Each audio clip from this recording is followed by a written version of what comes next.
Salut les enfants, moi je suis Michel, je suis un lutin du Père Noël. Et en tant que lutin, je côtoie le Père Noël dans ses bons jours, dans ses mauvais jours. Et tous les ans, il lui arrive des tas de petites aventures.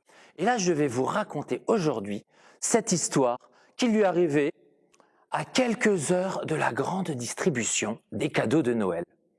Le Père Noël était en panique. C'était la veille de Noël. Il ne restait plus que quelques heures avant le grand départ pour la distribution des cadeaux. Le Père Noël et les lutins sont habituellement excités en cette journée, mais pas cette année. C'est tout le contraire. Ils sont affolés. Quelle est la cause de cette panique? C'est bien simple. Le pantalon du Père Noël a disparu. Le vieil homme se promène partout en caleçon. Tu sais, celui avec les bonshommes en pain d'épices.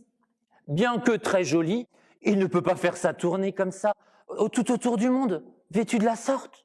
Il risque d'attraper froid. C'est pourquoi il fait ses recherches pour retrouver l'habit disparu tout en courant, car il fait très très froid au pôle Nord. Premier endroit à vérifier, l'atelier des jouets. Alors il fait le tour pour inspecter les lieux. Il y a bien des pantalons rouges, mais ce sont ceux qui sont sur les soldats de bois. C'est les petits jouets. Continuons nos recherches. Direction la cuisine de la Mère Noël, dit le Père Noël à ses fidèles lutins. À la cuisine, Mère Noël est surprise de les voir arriver, car elle sait que cette journée est très très très chargée. Son mari lui explique la situation. « Je ne peux pas faire ma tournée ainsi habillée, déplore-t-il en pointant ses jambes nues. Je pourrais t'en coudre un nouveau, mais je ne pense pas que nous ayons suffisamment de tissu ensorcelé, dit-elle, inquiète.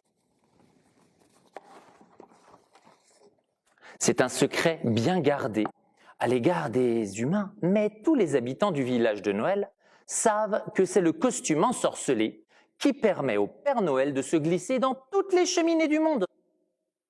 Le fil doré avec lequel il est fabriqué permet de devenir tout petit et de faciliter ainsi la descente dans la cheminée et la remontée. Cela est possible grâce aux minuscules fusées cousues sur les bords du pantalon. Il n'y a que les mains habiles de Mère Noël pour réussir un travail aussi minutieux. Déçu, le Père Noël sait qu'il ne lui reste plus qu'un endroit où enquêter, l'enclos des rennes. Mais il n'a pas grand espoir d'y trouver ce qu'il cherche. De plus en plus inquiet, le vieil homme, suivi de ses loyaux lutins, accélère le pas en direction de ses animaux. Si important en cette veille de Noël.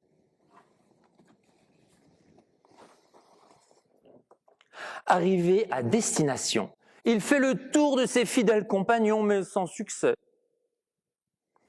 Alors il rentre dans l'abri, bien découragé, quand soudain, il éclate d'un grand rire.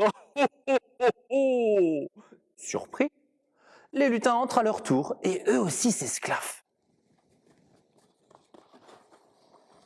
Dans son box, Rudolph les regarde fixement, sans comprendre. Comme à son habitude, il a fière allure. Mais cette année-là, il a ajouté un accessoire à son uniforme officiel de reine du Père Noël. Il a le pantalon du vieil homme qui trône fièrement sur les bois du cervidé, au nez rouge. L'animal lève les yeux et voit ce qui cause le rire de tout le monde. Alors amusé, il baisse la tête pour que l'homme à la barbe blanche puisse attraper le vêtement. Comment est-il arrivé là, le pantalon? Cela restera un des mystères de Noël. Mais des lutins disent apercevoir certaines nuits le fameux renne se promener endormi autour du village. Il serait somnambule.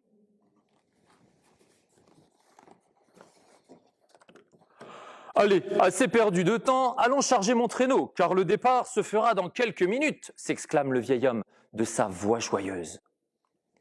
Cette nuit-là, tous les enfants du monde reçurent leurs cadeaux, et à temps en plus, mais sans savoir que la tournée aurait pu être largement retardée. Depuis ce jour, Mère Noël s'assure que son mari range bien tous les vêtements dans l'armoire magique, car comme pour le Père Noël, il n'y a qu'un seul costume ensorcelé. Pour que celui-ci puisse prodiguer toute sa magie, il doit rester complet. La veste, le pantalon, le bonnet. Toute la féerie de Noël en dépend.